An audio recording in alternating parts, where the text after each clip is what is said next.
Манай энэ удаагийн дугаарт үндэсний бүхэн аймгийн зан, жижигцүү бүхийн дэлхийн аварга Лавгагийн лүн рүү оролцлоо.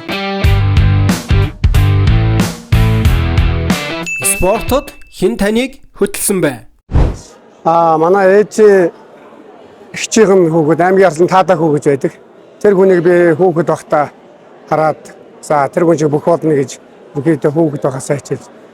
Миний спортод таадаа хүүхэд миний спорт оруулсан. Спортын амьдралтанд тохиолдсон хамгийн баярт мөч. За би анх сумын зам болж байсан. Тэр мартагдчихгүй хамгийн баярт мөч байдаг.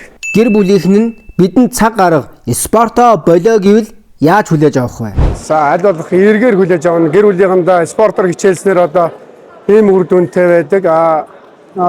Хүний бие физиолог эрүүл мэндэд сайнаар нөлөөлнө гэдгийг л ойлгож чухал. Бүхий спортын хамгийн сайхан нь юу вэ? За ерөнхийдөө хүмүүжил нь спортоор хичээсэн хүн ямар ч байсан төлөв даруй хүмүүжилтэй хүний үгийг хүлээж авах тийм хогтхон суртахуун суудаг. Спортыг нэг өгүүлэлт багтаан хариулна уу? Амдлал, хүндлэл, төвчээр.